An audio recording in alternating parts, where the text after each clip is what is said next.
kind of the goal was to have somebody from the 80s, 90s, 2000s. Zack Bowman is going to be here representing the 2000s, but he's running a little late, so he'll be at 7. So when he gets here, we'll introduce them. I want to start off. Yeah, I want to start off by, and whoever wants to go first with this, what does it mean to be a black shirt? What does it mean to you guys to be a black shirt? For me, it's an identity. It's kind of long history at the university. It's an identity of toughness, resilience, just not being able to quit, never saying die. And, it's the thing that probably I'm most proud of coming out of Nebraska is that brotherhood that, we all experienced. You kind of really learn how to play for the guy next to you, the guy behind you, that it's not just about you, it's about the whole group. Mm-hmm. Go back to the 80s about it. What was it like for you guys? The way it got handed out. They didn't really hand out the jerseys like they do now, but it still was a great honor. And, as a player, that's what we all strive for as a defensive team. Yeah. And just playing together was a big thing.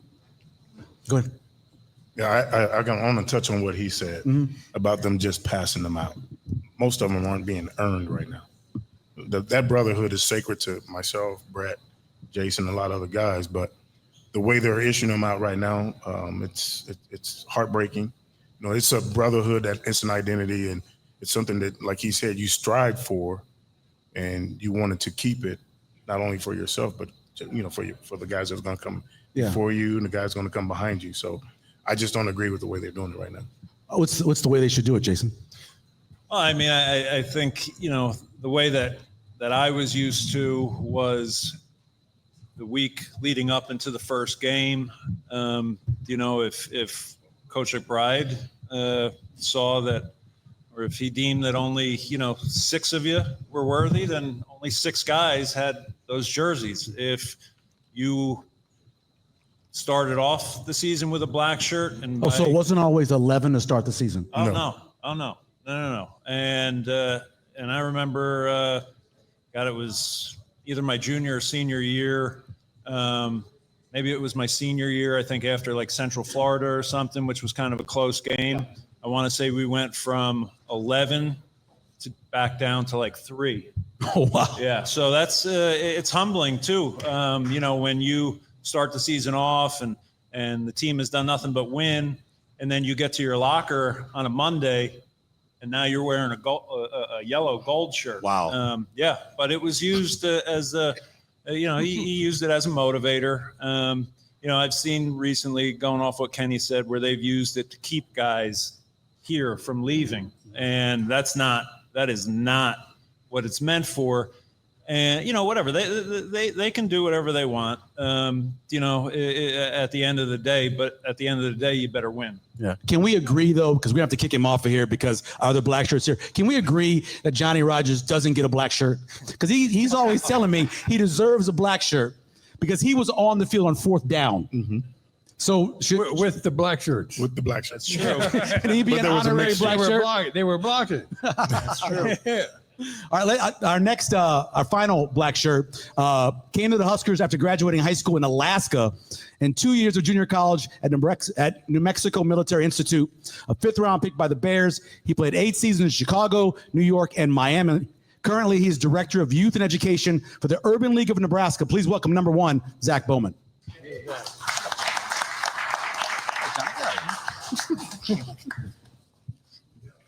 See you, JR.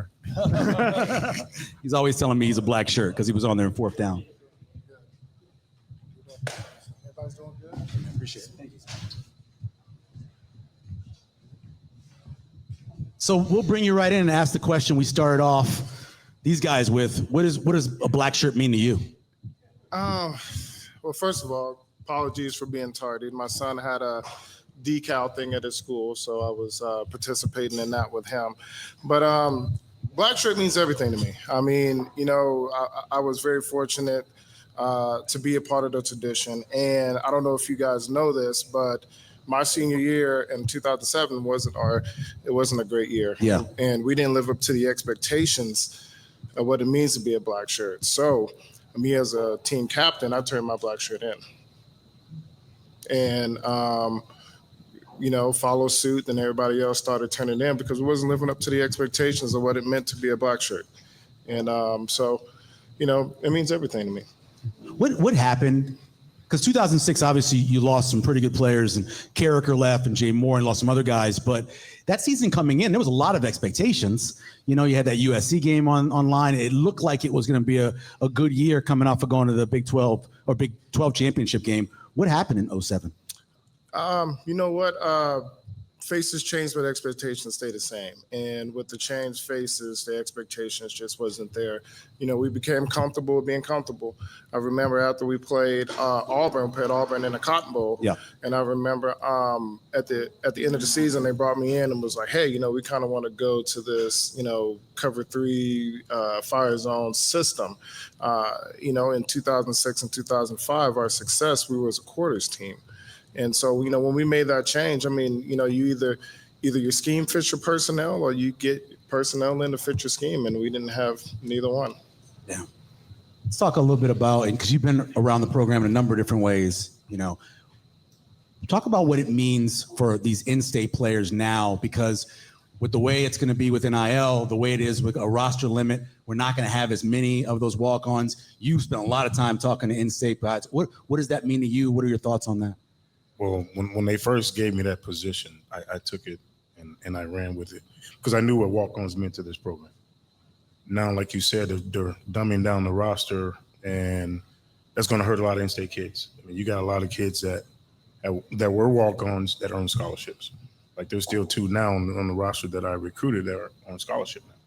You know what I mean? So those kids, their dream was to play at the University of Nebraska. Now, with the roster going from 150 to 125, even the in-state scholarship kids are going to suffer. Yeah. As you see it, because they're not offering that many in-state players. Iowa State's got 7 for next year's class, yeah. Out of the state of Nebraska. Yep. Because they feel as though,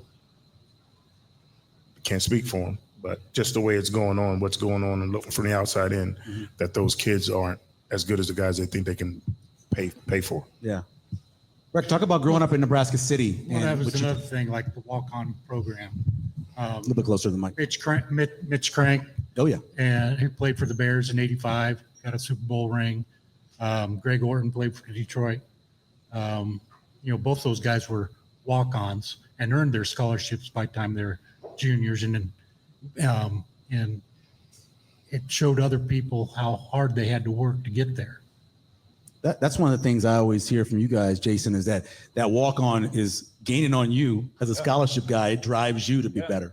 I remember being a freshman and watching some of those guys run down on scout team kickoff and just a million miles an hour and thinking, man, nobody's paying for that kid's school. His parents are. He doesn't have any, they're all treated the same way under Coach Osborne. But, just in terms of expectation, all that stuff, and none of that mattered. And they really were the heartbeat of the program. So it's disappointing. I don't understand what the NCAA is doing. Like, there's a million things in college football that they could be trying to fix. Whether or not some kid from, Western Nebraska, if his parents want to pay for him to go to school and try to live out his dream, what's the language in this?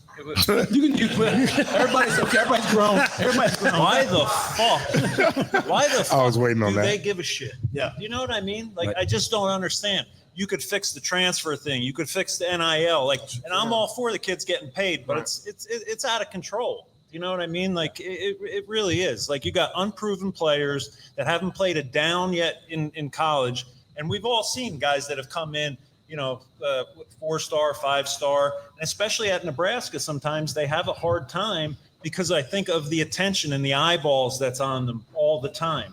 There are some that have been successful, but, not all of them. But I just don't understand why this is the area that the NCAA wants to plant their flag, especially for an organization that pretty much has been quiet for the last 10 years. Hats off to Iowa State. Listen, at the end of the day, I agree with you, Jace. It's one of the things where we get caught up in the stars and not get caught up in the evaluation process. right? Kid has to run a certain speed, has to look the part. At the end of the day, it matters about the heart. Right. Speed only take you so far. Your ability only take you so far. But you know what? Iowa State is building a program over there to where, you know what? If they're coming in and snatching our players, I mean, we have to take a look in the mirror and go, well, what are we doing wrong? I mean, it's just, it is what it is. I mean, one of the kids, and I use this as an example, one of the kids that we had a lot of success with, and a great player, I think he's still playing in the league today, is Emil Abdur. Yeah. I mean, just if you want to do stars, 3-star athlete that came here and was a baller. So why are we getting caught up in the stars? Let's get caught up in the evaluation process. How are we developing kid? Marcus Freeman is a good friend of mine. I mean, we played together in Chicago, and he came out and said, if you're looking for NIL, this ain't a place for you. Yep. And Notre Dame has money. They want to spend it. Not a That's ton. how they want to build a program. Right? And they got some of our in-state kids. Yes. Right? Xavier Watts. Watts and the Zacks, but at the same time, I mean, as a university, you got to make a stand and just saying, hey, this is who we are and this is who we're going to be, and success will come. But the parity of football, and I think people don't realize this, but the game has changed tremendously. Yes. Right? The talent isn't what it used to be. And now you have, instead of just dominating schools, now you have schools that are on the equal playing level, right? How do we be consistent? Give us a chance. And that's why, they expanded the college football playoffs. Give us a chance to get into the game. There were so many advantages that Nebraska had, whether it was weight training, nutrition, even academic advisors over those years. A lot of people have caught up. What can be Nebraska's advantage now? To me, you don't have an advantage now. You've lost that advantage because, like you said, other schools have caught up to you. The facilities, the training table, and now you're taking away the foundation. When I say foundation, that's the in-state walk-on kids. Mm-hmm. When I came back, Jim Rock brought me back, and then they let Bo go, of course, and then Riley kept me. The first thing I made a point to was sit down with Riley and say, hey, if you don't take care of your in-state kids, you won't be here long, right? And then with that being said, if you draw a circle around Lincoln, Nebraska, 500 miles, that's the foundation of this program out of state. You pluck a couple from New Jersey, you pluck a couple from Florida, Texas, but the foundation was in a 500-mile radius. And that's what, and even when the other staff came in, I said the exact same thing. We have to be in the in-state, the local schools. Even though there may not be a kid, you have to show your face. Because again, those kids, and what Bret said, when I got here, I was a junior college quarterback, All-American quarterback from Dodge City.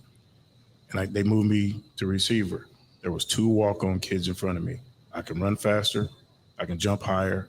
I was, a lot quicker, but they were in front of me for a reason. They knew the Nebraska way.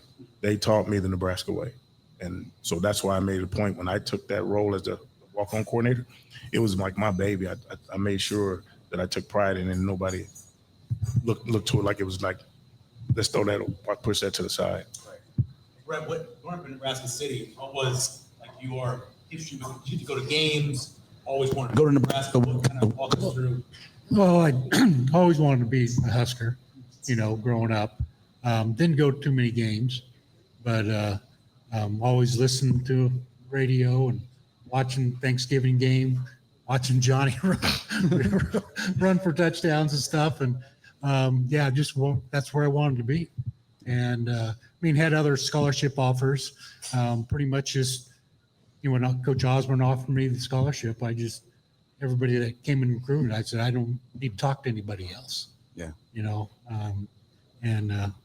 I said that, for my dad, it was pretty special. I bet. I can imagine, yeah. So you guys are in Jersey. Yeah. First of all, I want to say that a lot of guys come back, and we have a lot of guys that talk. I wish Christian would come back because I think what he did for the program. But what led him to deciding he's going to leave New Jersey and come all the way out to? He probably didn't know where Nebraska was. So, well,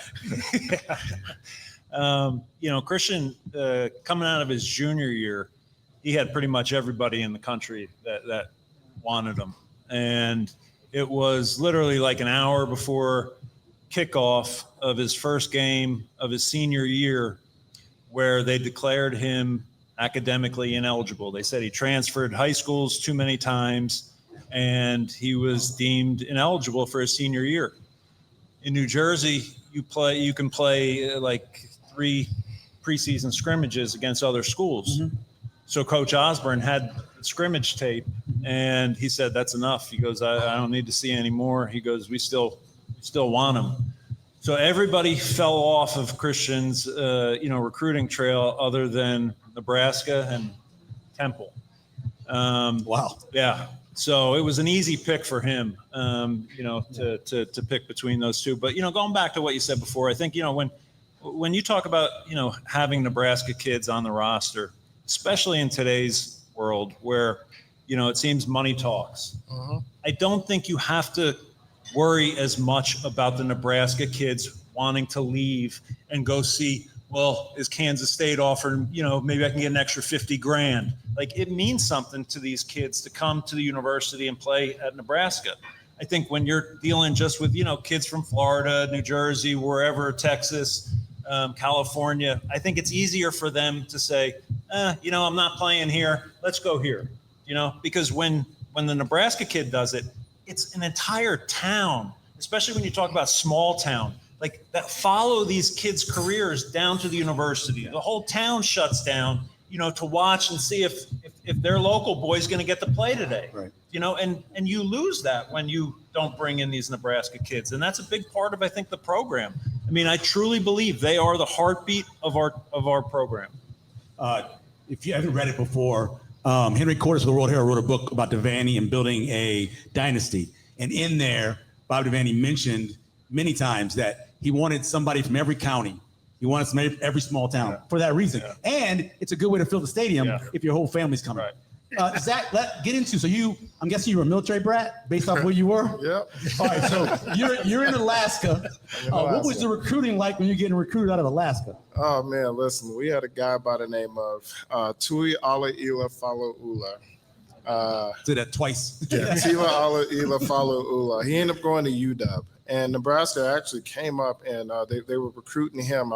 He was a senior, I was a sophomore. So I did speak with one of the representatives. I can't remember who it was. Yeah. But I did speak with one of the coaches from Nebraska. I wasn't trying to go to Nebraska. I had my heart set on Florida State, right? Because I grew up in the South. I grew up a Seminole fan. There was there, but Bill Bush. Listen, Bill Bush can recruit water. Yep. He was very consistent at New Mexico Military, and then John Blake was also there as well. And you know what? When I came on my visit, I had no intentions on committing, and at the time I was the number 2 JUCO prospect in the country, and I was just like, I'm going to Florida State. After the game, I committed. And my teammates were mad because, back then, you can do package deals, right? Yeah. You get you to come here, you can get your friend, right? But you know what? When I came to that game, that experience, being a part of just the atmosphere, we played Southern Mississippi and we lost that game. Oh, yeah.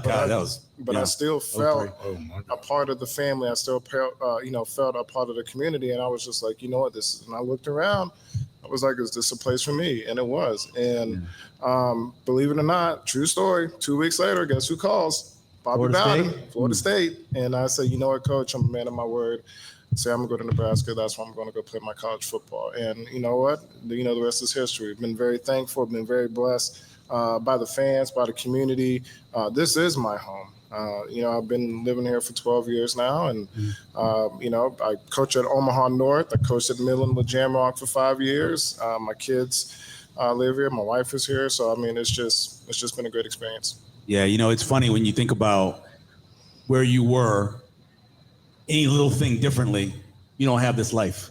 Maybe you wait an extra week and you end up in Florida State, and it's not the same life. It's not. It's not the same. So it's a butterfly effect. There is no. Listen. This is literally, you can have a flat tire and somebody pull over and they'll help you. Yeah. You don't get that everywhere. Yeah. Right? Like, I lost 2 trees. I'm not buying any more trees. I lost 2 trees, and I've had my neighbors have stepped in and said, "Hey, we have a chainsaw. You want to get it?" And I was like, "I don't know how to use it. Yeah. Can you do it?" And they've been able to do it for me. But at the same time, I'm like, where are you going to find that at? My dad was in the military for 25 years, and I had an opportunity to travel the world and see it, and you don't see it in other places. And so very thankful to be here. Kenny, how do you coach? So Jason mentioned it, right? Guys not playing, and it used to be where a lot of those guys didn't play till you're 30 or anyway. Yes. How do you coach and have to re-recruit every year those same players that you recruited initially out of high school? Well, I'm going to take a step back. Okay. Because there's a certain in-state kid that I hold dear to my heart, right? Walk-on kid, him and his brother. He earned a scholarship. Well, he's no longer with the program. You say, how do you recruit the players that are on your roster? They recruit you. If they don't trust and believe in you as a coach, they jump in ship. So the first and foremost, you have to have a relationship with those kids, not an athletic relationship, but a relationship where it's never talking about football unless you're on the football field. It's always about how your mom and dad's doing. Do you need anything? Yeah. What can I do to help you personally? Because if it's only about football, they're going to read through that and they're not going to trust you. So they're recruiting you as well as you're recruiting them. But if you do not have a personal relationship with that kid, no matter what you do, how much money you throw at that kid, he's not going to stay, especially if he doesn't need money. You know what I mean? So you're recruiting them, they're recruiting you, and you're not only recruiting them, but you got to recruit their parents. You win mama. You got to win mom, and then maybe a trainer. Because some kids have trainers outside of Nebraska, Right. meaning like they go work out at a certain gym afterwards, and so you have to recruit that person now. If not, they're going to jump ship. Yeah. But the relationship, I've always said, you have to establish a relationship first and foremost. If you don't, they're not staying. It seems, Bret, that was Osborne's number one strength. He remembers everybody's names. Like, remember your brother's name and your aunt's name, whoever was there. It was such a strength that he had, wasn't it? Yeah, that and he already knew what kind of player you were. So he wasn't worried. He was telling you, okay, I can get you through school, get you an education, get you a job when you're done with football, because only a small percentage make it to the big leagues and to the NFL. And that's what got Neil Smith at Nebraska. Yeah. Because Osborne told his mom, hey, he will get an education here. And nobody else would said anything like that. Yeah. Well, Neil's a great example of the butterfly effect. Neil's playing basketball at McDonald 35 in New Orleans. They're going down there to look at somebody else. They see this big guy running around and dunking, and they're like, well, maybe we should offer that guy. And he's the last guy in the class, and he's an NFL Hall of Famer. Yeah. That's a great example of that. You mind if I ask a question? Am I the only one at the table that don't have a national championship? No, I don't have one. No, he didn't get one in 85. We lost. They came really close. Close. Came close 3 years in a row. No, you don't need to share it. We're gonna live vicariously through him. Yeah. You know what? I mean, I'm the youngest one at the table, but you know what? It's pretty interesting to hear you guys talk and hear about your experience. Because you guys had success, and you know what? And when I was at Nebraska, we were kind of up and down, but we had some really good players. Yeah. Right. And so it just speaks to just, the culture and the atmosphere that Coach Osborne was able to build, just not only him, but with his staff as well. Yeah. And so talk about John Blake as a recruiter, because I didn't know the man, and he gave me the biggest, hey, baby, hug that I think I've ever gotten from a coach. Talking about him as a recruiter. Phenomenal. I probably can say this now. Yeah, go ahead. Yeah, you can say it now. I just said I whispered it. I whispered phenomenal. Even though, he took care of us, right? Yes. You can call Coach Blake and be like, hey, I'm hungry. He'll go to Walmart and, get some food and stuff. And, and why should that be a problem? He'll take Why should that have ever been a problem? Well, back then, we were so, living off little, right? Playing in front of a lot of people, making a lot of money for the university, but, we were living on little. And, nowadays it's like, when I go down to Lincoln, it is completely different. I've seen their apartments, I've seen their cars. I'm like, what? Right? You guys aren't even getting 500. Jokes aside, right? But at the same time, Coach Blake was phenomenal. Always invite us over to his house. Him and Coach Randy Jordan, Bill Bush. Yeah. My coaches there, they were phenomenal. Yeah. So tell me what Charlie meant to you. Coach McBride. I mean, I talked to him on the way up here, and he's just, he's like a father figure to me. Anything that you needed, he was going to figure out a way for you. Either he would get it or figure out a way for you to get it. But he was tough. Like it was not all sunshine and rainbows with him. Like he was going to be hard on you, and you were going to get a mouthful of dip, kind of thrown in your face from time to time. But I over time, you kind of, I remember like being in the meetings, D-line meetings from my freshman year, and I would just sit in the back and I'd be sweating, and just don't put on any of my film. Don't put on any of my film because it didn't matter how good you were as a freshman. You could have been the absolute best defensive lineman that ever went through there. He was going to rip your ass because he wanted you to know you're still down here. Mm-hmm. You are still down here on the totem pole, and everything that you get, you're going to have to earn. And he was also building guys that were going to be tough. I think that's kind of like a lost art now. It's just kind of like, let's make sure we don't, offend Johnny or whatever. Hey, you might not play as a freshman or so. I mean, you definitely weren't going to play as a true freshman or sophomore for him. Yeah. But that was just that was Charlie. He was. I mean, you hear the stories all the time about how he'd chew guys out, and then walking off practice, he'd have his arm around you and telling you how much he loved you. It was just no one else that I would rather play for. Even when I first got into to the NFL, the D-line coach that I had my rookie year was not great.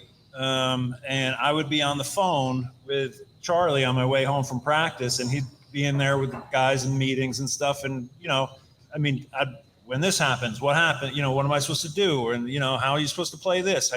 He's just up until, like I said, the drive up here. He's still a huge impact in my life. Yeah. Walk us through how you ended up. You had to go to junior college first. You got shot at one point. You come up in St. Louis, the worst pizza in America. Whoa. Talk about you. It's not New York pizza, but it's not the worst. It's not even real cheese. Yes, they it made is. up their own cheese. Like you said, I'm from St. Louis. I grew up in the house. It was 26 of us in one house. You hear that? Whew. I'm the oldest of 4 boys, but if it wasn't for football, I wouldn't have made it out. So I went to junior college, played at Dodge City, and then it came down to 2 schools. Don't laugh, but Nebraska and the University of Pacific. Huh? John Gruden was recruiting me from the University of Pacific. Oh, wow. And that was things, Yeah. And and then a week before signing day, UNLV showed up. And so I said, but I committed on my visit here. Mm-hmm. Then UNLV shows up and offered me a visit. Now, I'm an inner city kid from St. Louis. I don't know if I'm ever going to make it to Vegas. I ain't got no money. So I told Coach Osborne, I'm going to official visit there. And the first thing he said, they got lights out there. I'm like, Coach, I don't care about no lights. That doesn't attract me, but I'm going to go to Vegas to see Vegas. So I get to Vegas, and rest in peace, Calvin Jones. Calvin Jones is there. Me and him get in the head coach's car at the airport. Everybody else gets in the van. We go to the MGM Grand. We go up to the penthouse. Doors open, and, guy put the money on the table and said, this is yours if you come here, and you're going to get this amount every month if you come here. I'm like, ooh. So I go downstairs. I call my mom. I said, this man just put so much money on the table. She goes, what'd you do? I said, I came down to call you. She's like, I said, I can't take it. It's illegal. She said, bring it home to me. I said, you can't take it. I said, you can't take it. It's illegal. She goes, why are they doing it? I said, that's how they recruit.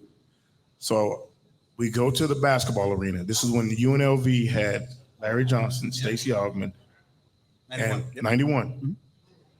No, it's in 90. 90, okay. 90. Those guys that just got there. Yeah. So we pull up to the basketball arena. There's Mercedes, a BMW, a Lexus. I'm like, Coach, who's driving those cars? He goes, the players.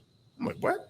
So we go watch practice. We go out. We go to this party. They're there. And I was like, Lil, how you guys affording those cars? And he's like, did you meet the man? I said, oh, that guy. I met him.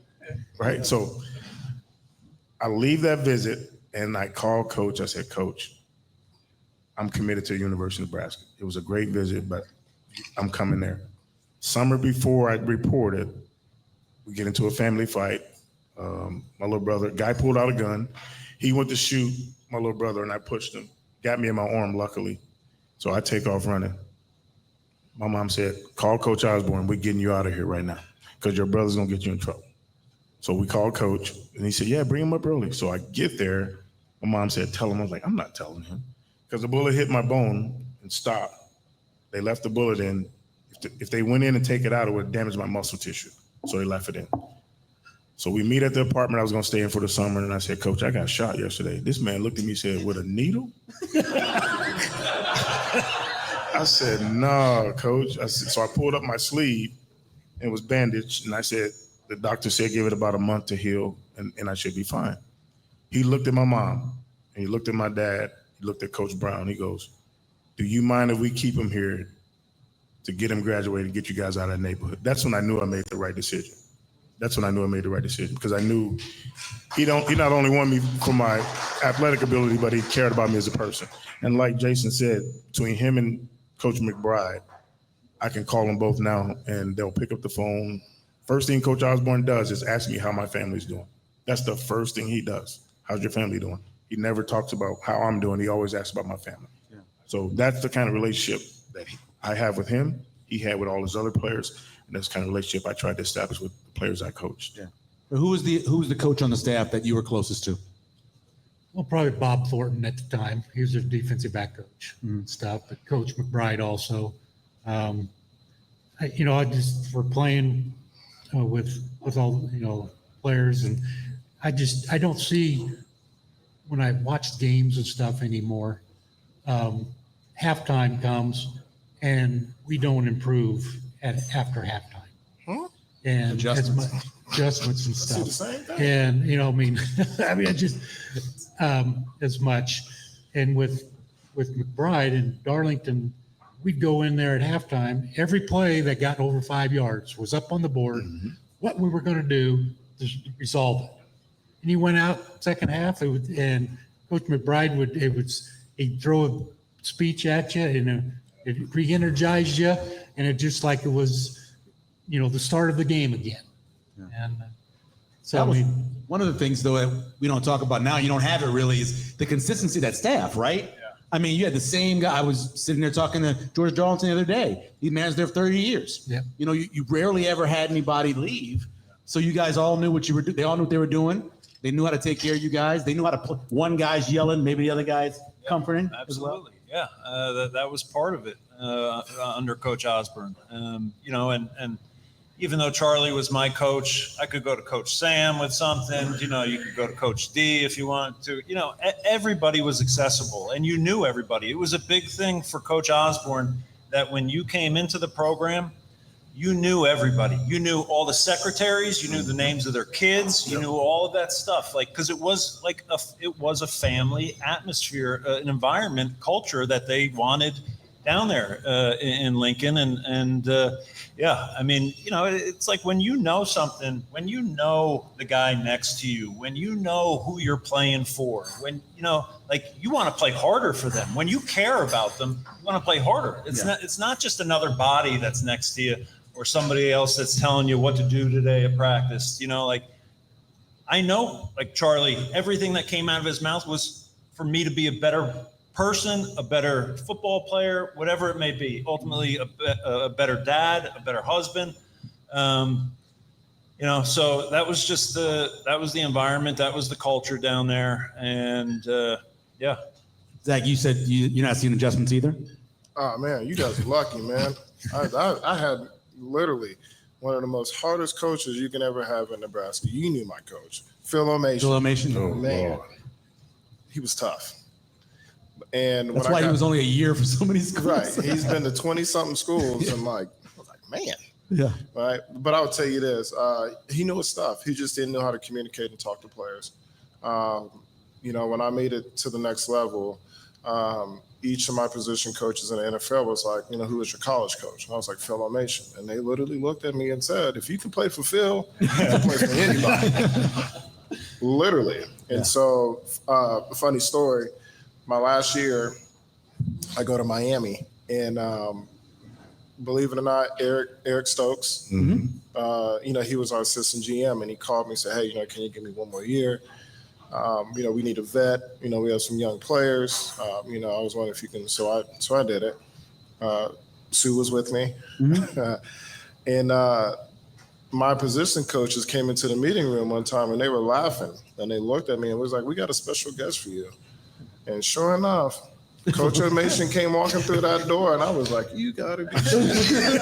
I cannot dodge him." Yeah. Right. And he had a towel around his neck, and he had a whistle. And I was in practice. We're doing one-on-ones, and he's like right next to me, and he's blowing the whistle. And he goes, "Hey, you got to get your feet right." And I was like, "Coach, you know what? I think I've been doing this for long enough to where I think I know what I'm doing." And he goes, "You know what?" Blows his whistle. "I'm always going to coach you." Yeah. And I was like, "That's crazy. That's crazy." But you know what? It was tough. Yeah. It was tough coaching. My experience there, again, we had a ton of talent. The coaches wasn't personal. You had a few that was personable. My first year there, we went 8-4. You could see the adjustments at halftime. And, the next year in 2006, believe it or not, at one point, we were 9-2. Yeah. Right? And we were rolling. We ended up winning the North.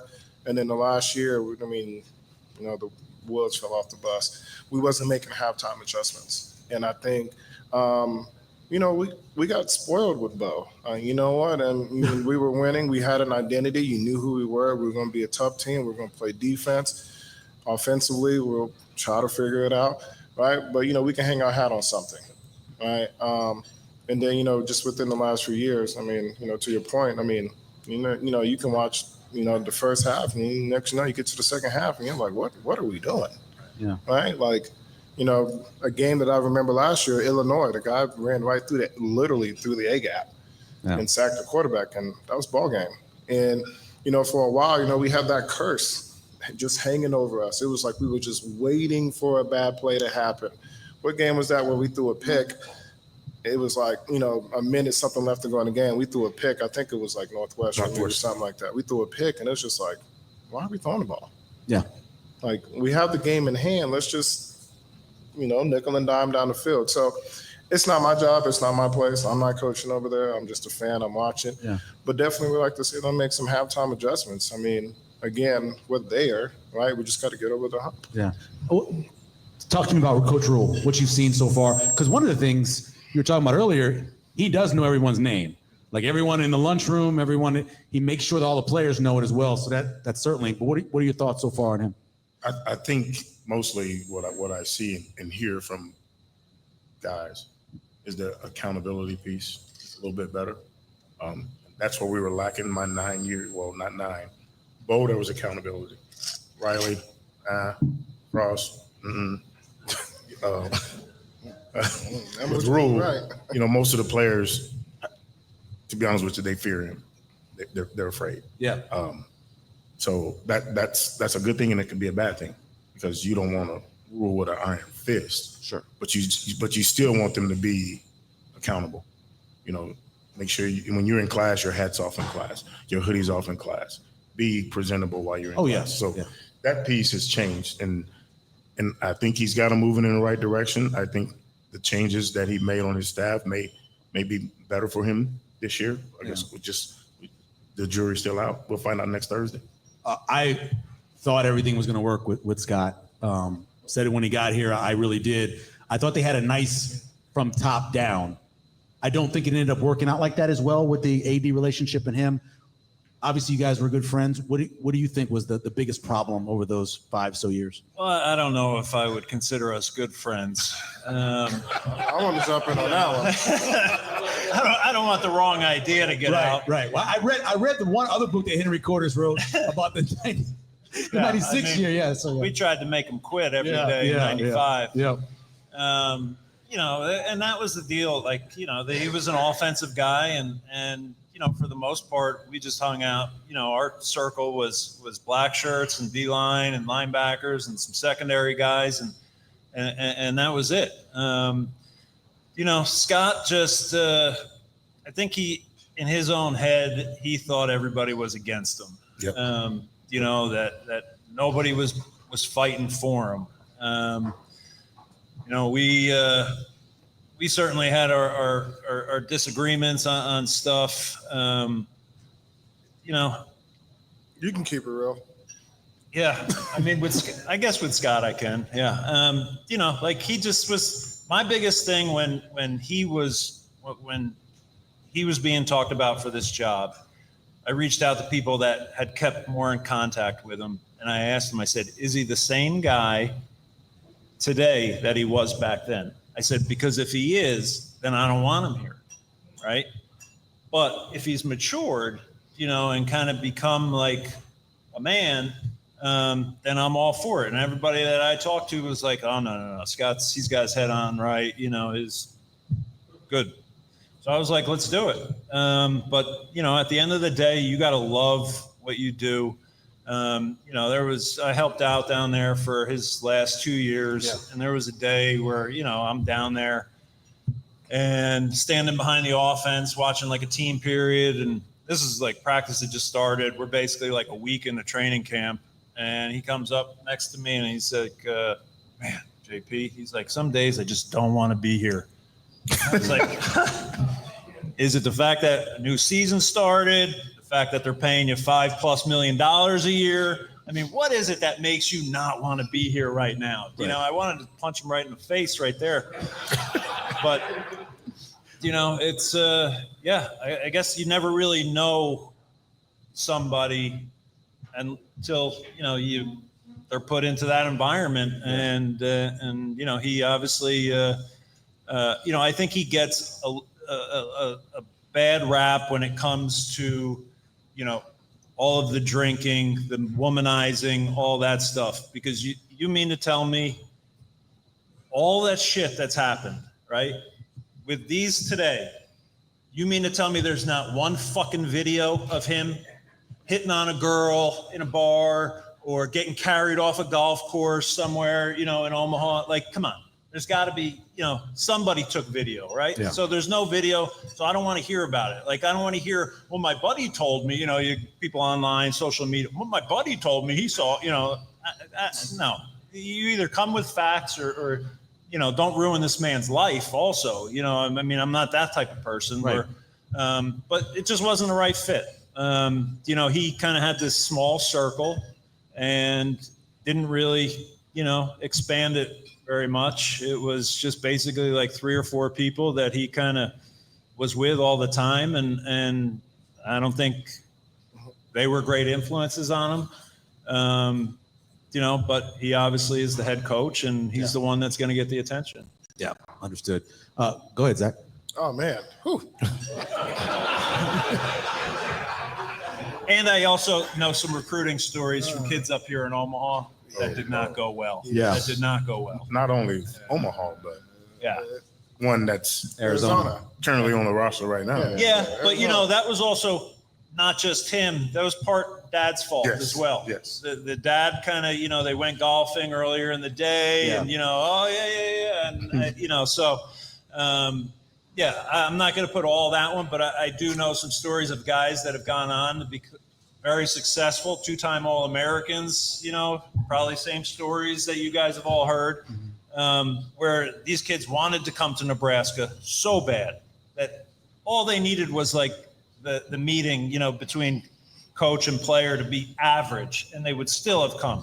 But you hear these stories about, you know, him being in meetings, not paying any attention to the kid, more focused on what's happening in the Masters golf tournament than, you know, actually talking to this young man. Yeah. And that's disappointing stuff. Yeah. I will say before you go, Zach, that this job is a pressure cooker. Yeah. I never forget the first year that I met with Callahan. They were doing the whole tour of the state, and I was the only camera there. And he looked at me and he goes, "Man, this is a fishbowl." He goes, I thought they were intense in Oakland. This is incredible. So go ahead, Zach.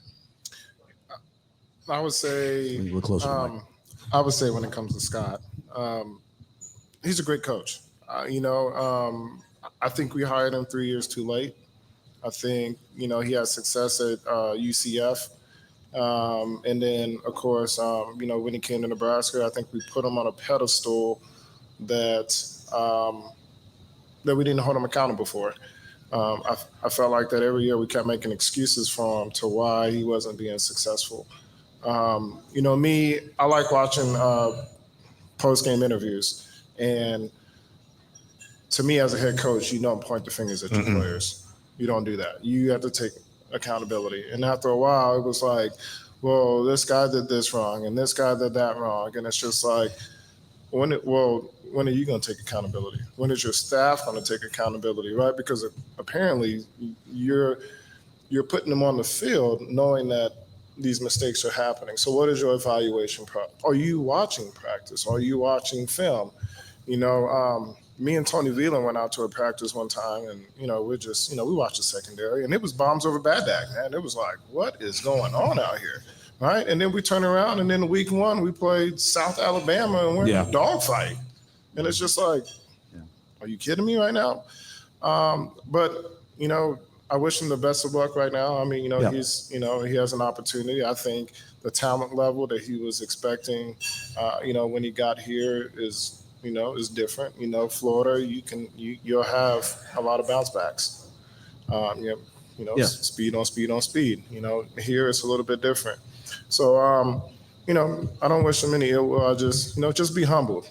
You know, because when he came in and he said, you know, they asked him if he was ready for the Big Ten, and his comment was, I don't think the Big Ten's ready for me. And I was like, all right, you got to put up or shut up, right? Yeah. And at the end of the day, you know, just like Jay said, you know, it just wasn't a good fit. And, you know, nowadays you got to hold people accountable. I mean, that's, you know, if you're winning, you're going to retain your job or get a better job. If you're losing, you're going to get fired. I mean, it's results. What should be the expectation? Last question, and if you guys have any questions in the audience, prepare them, and I'll let you guys do that. I'm going to ask one more question to Kenny, but what should be the expectation here? For Nebraska? Yeah, for Nebraska football, what should be the expectation? Definitely not mediocre. I mean, we celebrated last year when we went to that bowl game. Yeah, it was like we won the national championship, and I told people that's like getting a participation trophy. That's not what Nebraska is about. Everybody keeps talking about 10 wins, playoffs, you know, 9 wins, year 3, you know, what he's done in previous places. That don't mean it's going to happen here. To me, like he said, Bo was winning 9 games a year. Coach Osborne averaged 9 wins a season his whole career here. It should be 9 or more wins for the University of Nebraska. Other than that, it's unacceptable. I don't agree with 7-5, 8-4. No, I don't want to hear that. The schedule is set up this year for you to win 10. Oh yeah. Can you get it done? If you don't, I don't want to hear no excuses. There's too many excuses. Yeah. The schedule is set for you to win 10. What I don't like though is shying away from big games. Oh, canceling the Tennessee game. I don't like that. We, and I say we, our generation, the 90s, the 80s, they played Florida State. You know, they played UCLA. 2000s, don't forget about 2000, my bad. Yeah. You know, we played Washington. Yeah. Well, one of his years, they played like Iowa, Auburn. I can't remember the other team. Penn State. Yeah. Like all in the same year. Bo Jackson was a freshman that year. Yeah. In order to be the best, you have to beat the best. But you have to accept that challenge. A la Johnny Rogers, he and I on the racquetball court. Wow. I heard he was the man up here in Omaha, so I had to come up here and take his crown away from him. Now, granted, he was coming off, was it a knee or hip? Knee replacement. Yeah. But again, you know, Johnny and I play a lot of racquetball. We played, but he's, you know, kind of beat up a little bit now. So, but where I grew up, in order to be the best, you have to beat the best. You have to accept that challenge. Don't shy away from playing. And then I can go back a couple more years where we didn't want to play Oklahoma. Yeah. You know what I mean? That's not the Nebraska way. Right. So we say 8 wins is okay. Now you got to be 9 or more. Yeah. You feel that same way? Well, no, you got also Nebraska's always been used to competing for the conference championship. Yeah. And that should be your goal every year. I mean, Coach Osborne, that's what our goal was. Goal board. You know, wasn't the national championship, you know, as much as we're going to win the Big 8. Beat Oklahoma. Yep. That's where we go. Yep. Yeah. Any questions you guys want to ask these guys up here?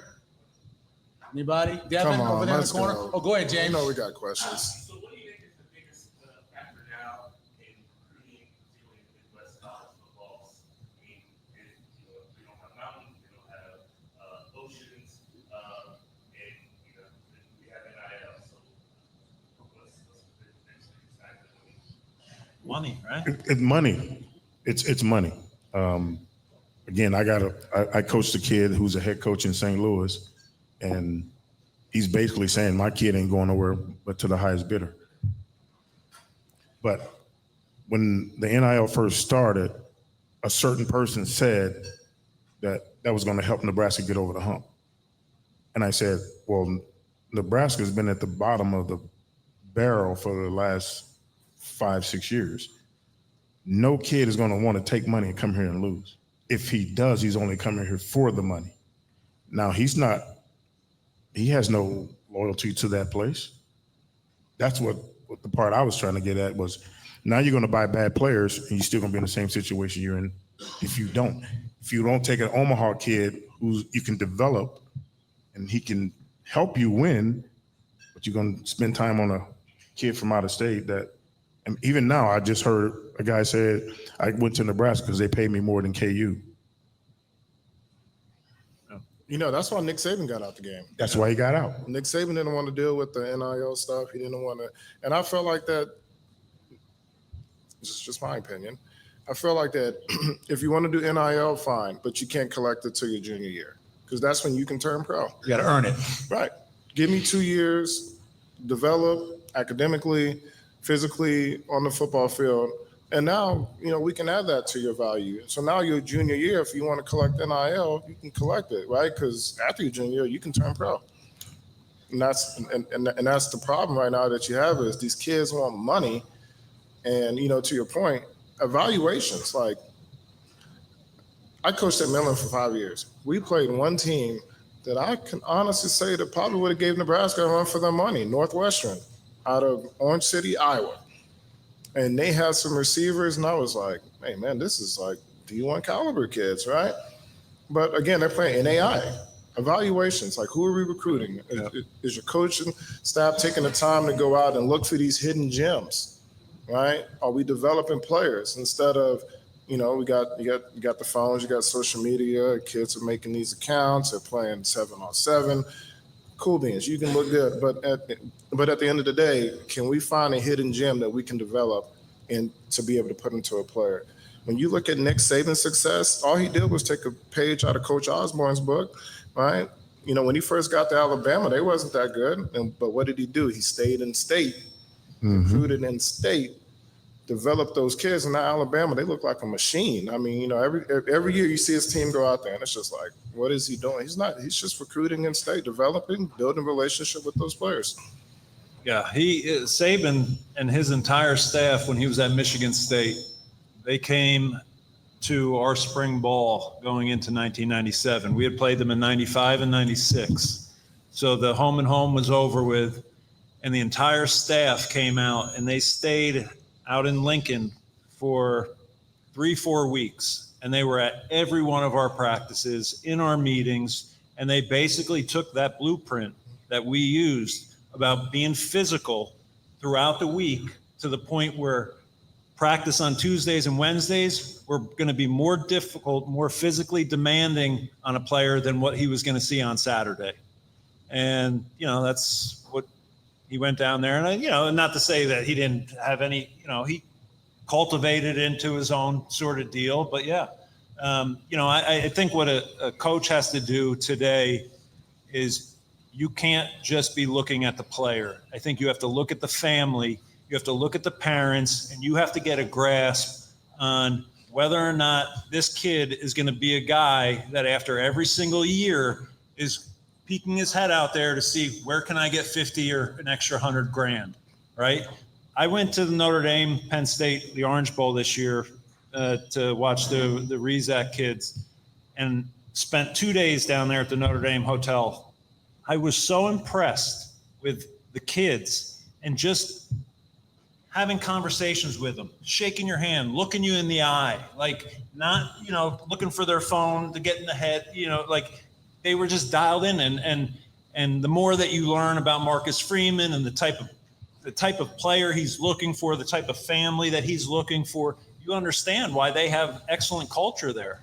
You know, I think that's why everyone's expecting the Rocco Spindler kid, you know, the offensive lineman, to kind of bring some of that to Nebraska, because I think the culture is so good under Marcus Freeman at Notre Dame. So you guys know that their game got delayed by a day because you had the incident that happened New Year's Eve night in the French Quarter.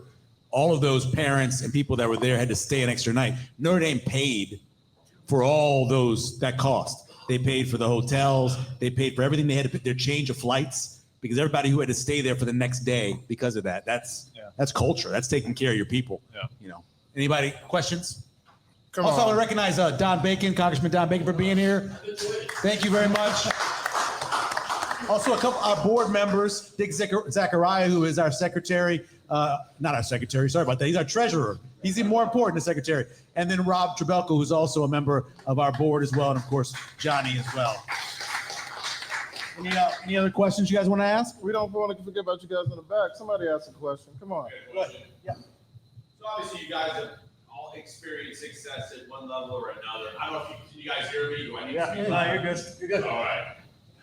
Just interested, like being either in the NFL or obviously upper echelon in Nebraska football. Do you have any interesting stories? Like, man, I met somebody famous, or I hung out with somebody famous. Like a cool story. Like, man, I was first round draft pick, or I played for the Bears, and MJ rolled in here and I dunked on him or something. I don't think that's gonna happen. So in 2000, Christian was playing for the Giants, and they were playing. That was 2000 Super Bowl, right? Against Tampa, right? Or against Baltimore. It was in Tampa, and being from Jersey, I was a big Bruce Springsteen fan at the time, and their keyboard player was a guy by the name of David Bryan. So he's a big football guy, and then being from Jersey, so we were basically out all night, and we went to this bar club or whatever, and he says to me, he goes, let's go up there. They had a band up there. He's like, let's go play. And I'm like, I don't know how to fucking play anything. He's like, oh, we'll figure it out. And I'm like, there's no way in hell I'm getting up there and not knowing how to play. So nothing ended up happening that night. But the next day, as soon as I got back to Jersey, I bought myself a drum set. And I said, this will never fucking happen again. You're going to be ready. Anybody else? Any questions? Oh, yeah, go ahead. And I still don't know how to play the drums.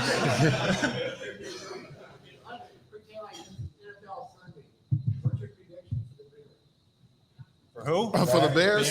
Oh, man. You know what? I'm a Steelers fan, believe it or not. But for the Bears, you're a Bears guy? I would tell you this. So I had an opportunity to meet Ben Johnson. Mm-hmm. And Ben Johnson was our assistant quarterback coach when I was in Miami. Zack Taylor was our quarterback's coach, Yep. and Ben was his assistant. And so I remember sitting down eating lunch after practice, and Ben came down, and he was just so fascinated about. He goes, you know what? If I ever get an opportunity to be a head coach, I want to coach for the Bears. And I was like, good luck. Oh, wow. Good luck. And he was like, watch me. And sure enough, Yeah. he did it. So for the Bears with Ben Johnson, I'm slowly believing in Caleb Williams, very slowly. But I think that it's a tough division, man. It's a very physical division. You got, the Lions are, I can't necessarily say that they're back, but they're better. Yeah. The Packers are the Packers, and the Vikings are the Vikings. So, I don't know. It's going to be tough. You know what? It's kind of like when you look at Pittsburgh's division, right? You got Pittsburgh, you got Baltimore, you got Cincy, and you got the Browns or the Clowns. We call them the Clowns, yeah. We call them the Clowns. But now, I mean, look, you had what, three of those teams made the playoffs, right? And so for the Bears, if they can be consistent and the defense plays well, the offense put points on the board, they'll make the playoffs. They're going to a deep run, but it's tough. It's tough. You got the Packers and the Vikings. And I had an opportunity to play with Kevin O'Connell. So he's the Vikings head coach. Right. And then Dan Campbell was our interim head coach when I was in Miami. So all good coaches. Any other questions? Yeah. Any Bears? I think they'll be third in the division. I think the Vikings actually are going to drop back. Go ahead, Devin.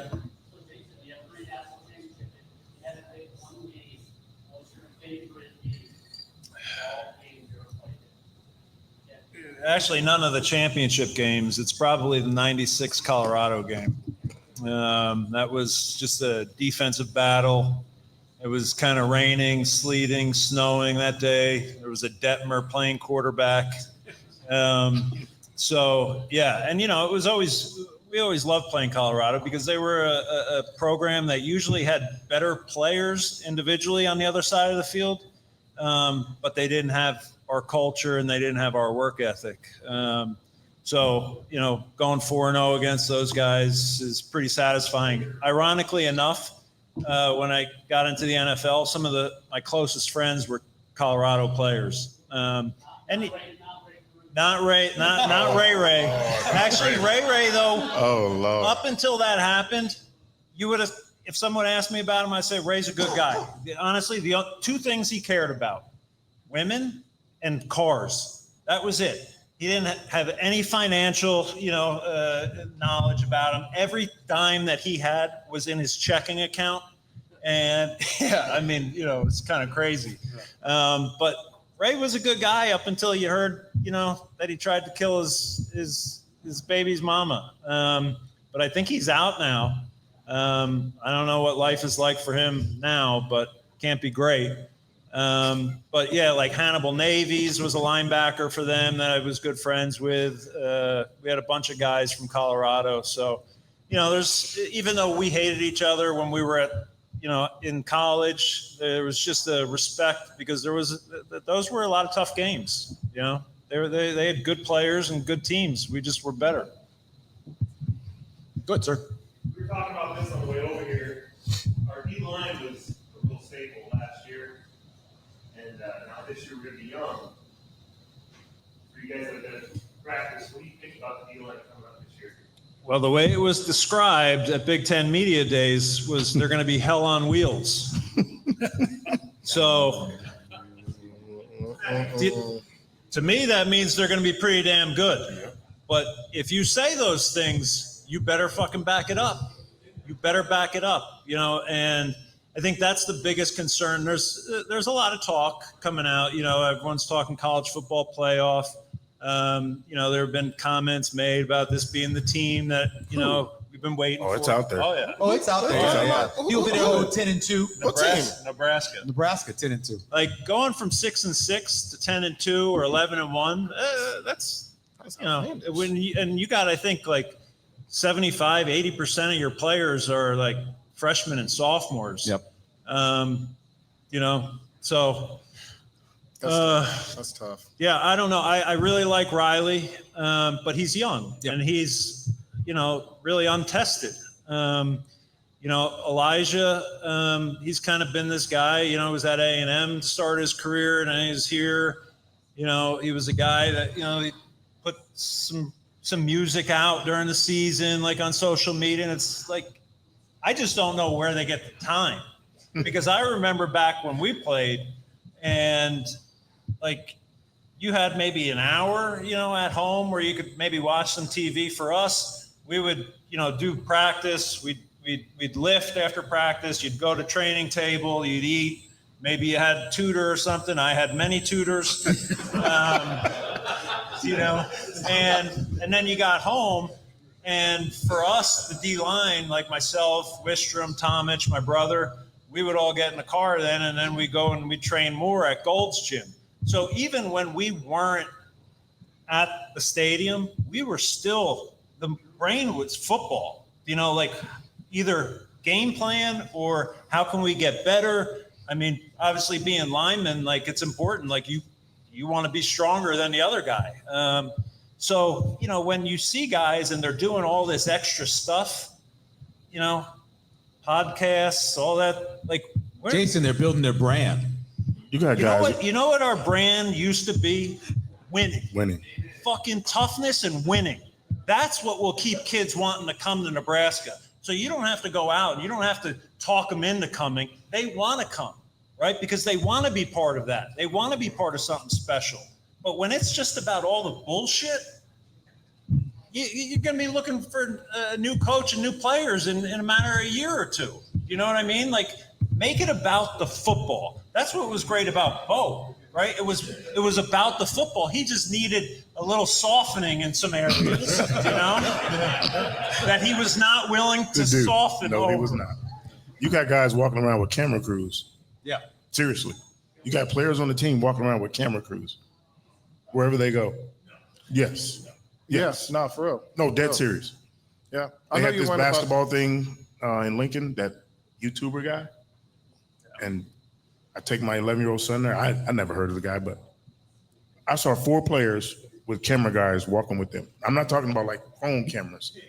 I'm talking the camera like you have, recorders. They're walking around with them. They're every step of the day. I'm like, what are we doing? I know you're worried about the D-line. I'm worried about the secondary. I mean, I'm a secondary guy. Me too. I mean, and if you know anything, it is mass panic when somebody catches the ball. Because you're like, got to get him down on the ground. Mhm. Well, that's 6. Yep. Right? You can mess up on the D-line, and people are like, oh, we really didn't see it. Right? Still got 2 more Linebackers can levels mess up. that can, Yeah. that can help you out. That back end is like, it is noticeable. So like, you know, when I was playing, it was like, you give up a catch. By the time you get in, you know, after the game, it's like, man, you gave up that catch. And you're like, you saw that? Like, yeah, everybody saw that. Yeah. Right. So, you know, our defense will go as well as the D line, you know, it starts up front. And then, you know, on the back end, they got to play as a team, man. They got to communicate. They got to talk. You know, the one thing, you know, with my experience in being in Chicago, you know, we was monsters of the Midway. Our defense was very simple, but it was a mindset. I mean, it's kind of a crazy mindset because, you know, we focus on turnovers. We had 66 turnovers one season. And there's still today when I walk around and I see people holding stuff, I'm like, ooh, ball security. You played with Peanut? Yeah, play with Peanut. Peanut was, I've covered Peanut in college. He's FBI agent now. Yeah, I know he's FBI now. He's FBI. He basically invents a way to take the ball away from Yeah. people. And so every team like after my stint in Chicago, I went to New York, and the first thing they do, they sit you down and they go, how did you guys create so many turnovers? What was your mindset? And it's like, I can talk about it, but if the team isn't bought into it, it doesn't matter. Yeah. Right. I went to Miami, same thing. It sat me down. How'd you guys create so many turnovers? Well, it was a mindset amongst everybody. I mean, you know, when you're walking, you know, you're in the store and you see somebody, you know, holding this glass of water. My mindset is like, how can I get that glass of water out there? Right? And it's scary, right? Yeah. But it's a mindset that we carried on. So every team we played 3 coverages: cover 1, cover 2, cover 3. And every time we lined up, like, you know, the team will look at you. Larry Fitzgerald goes, fan cover 2 high. Yep. Right. And it's just like, we're going to take the ball away. You know, we're going to take the ball away. Yeah. And so, again, it's just mindset. So if they can take on that mindset, I think another hidden gem for us that we got to capitalize on this year for the Huskers would be special teams. Yeah. Got to capitalize on special teams. It's a game changer. But if you just have kids out there just to say you have them out there and the kids aren't giving maximum effort, if you ain't trying to make a play, make a block. I mean, I blocked for Devin Hester. Every time he touched the ball, our mindset was we're scoring. That's why he's in the Hall of Fame. Yep. He took care of us now. No, like, don't get me wrong. I mean, he took very good care of us. But the mindset was, I got to hold this block for 3 minutes. Oh, not 3 minutes, 3 seconds. Right. And we're going to the house. And you know, that's why we were successful. And back to the D line also, you know, like, people got to remember Robinson and Nash were pretty good players for us last year. Yes. Like, you just don't, and they've been, you know, some of the better players that we've had probably since Ndamukong played. And, you know, like, you look at it, Ty was just, you know, he was 4th rounder. Nash didn't get drafted. Like, I know in this state, I think everybody thought, oh, they're going to be 1st rounders, right? But, like, they were still good football players. Robinson played really well for us last year. And to just assume that young guys that haven't been tested or played are going to play to that level, I think it's getting a little ahead of yourself. You know, you need guys have to earn it. They got to prove it, and not just 1 week or 2 weeks at the start of the season, like we kind of saw last year, or where offense came out and got everybody thought we were just going to go right to the moon, right? Like, and then we started to play real teams. Like that's part of the schedule thing. That's why you need a Tennessee on the schedule before you start conference play. Like you need to get tested by guys that team that has equal talent or maybe better talent than on the other side of the ball than you do. Look at Texas. Texas playing Ohio State. Out the gate. Clemson playing LSU. Yep. Yeah. I mean, and again, those are college football playoff teams. When you see them at the end of the season, they're there. Yeah. Yeah, go ahead. Bret, yep.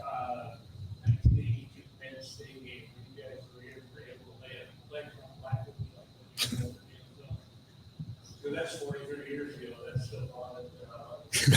We were talking about it sitting over there, 82 Penn State. Yeah. I mean, kind of got cheated on that game. I can't hear. What'd you say? I couldn't hear you. Yeah. And also an end zone, whether it's not stupid, but trap. Yeah, it was he drafted. And Mitch Crank played with Blackledge? With the guy that caught the other tight end. He did some stuff with him, and he goes, I didn't catch that. He admitted to it. Yeah, he admitted to it, but didn't have instant replay back then, so it's the way the games go. I mean, it still hurts. It still hurts. It's probably two more national championships you have. There was things in the game that I know personally. If I wouldn't have missed a tackle, there wouldn't have been a first down. There was things that I could have done, and other guys on the team felt the same way. Sure. It just didn't come to those two plays. Yeah. 82 and then 93, the William Floyd fumble. It's recovered. That's a national championship. So I played with William Floyd down in Carolina, and we'd hang out from time to time. And so it's just me and Will. And I said, hey, Will, it's just me and you. I said, admit it. I said, you fumbled that ball before you went over the goal line. He said, of course I did, JP. Not that it's going to make Kenny feel any better. But yeah. Go ahead. A couple more. Go ahead, sir. So you're kind of talking about this too, but it seems like lately there's a lot of hype on these seasons. So we go to Northwestern and Ireland and fall on our face. We go Illinois and fall on our face. That seems like the same thing as this year. We got a lot of hype going to the season. We got second-year 5-star quarterback. We got this.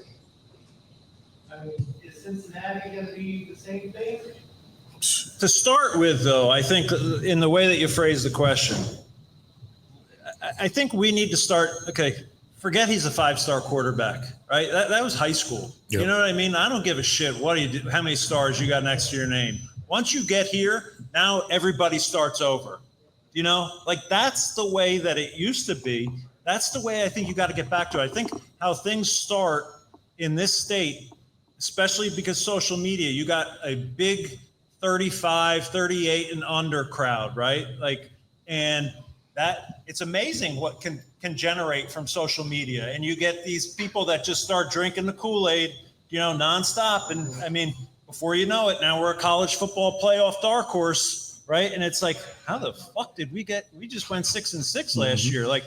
We all want growth, obviously, but god darn, now we're talking about playing in the playoff, and it's great. Playoffs?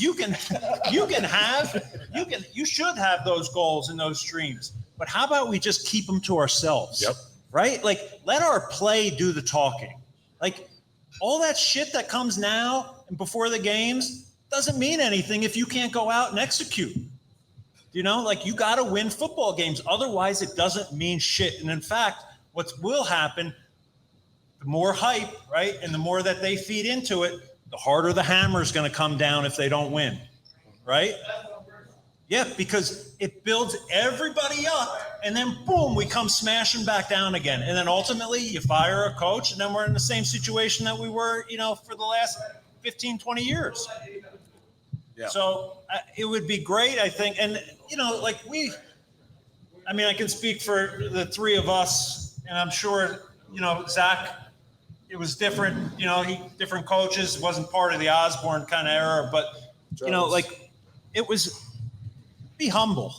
Right. You know what I mean? Be humble. This doesn't mean anything. This really does not mean anything, but that's the world that we live in now, right? Where everybody's got to kind of toot their own horn. But it's unfortunate. I just think that Nebraska has always been one of these programs where they're going to do it the right way, right? Like that was always T.O.'s thing, right? Like it was, and people talked about Nebraska. They had Coach Osborne as a coach, and he did it the right way. It meant something, and I think we've gotten kind of away from that a little bit, and now we're, it's like, how many clicks can we get on this, or how many people, the branding part of it. Like we said earlier, I don't give a shit about freaking brand. Like a brand should be winning football. Like look at, Georgia, look at what Marcus has built out there, Ryan Day, those guys. I mean, they are just football guys. You know what I mean? They're football coaches. Yeah, we go last one.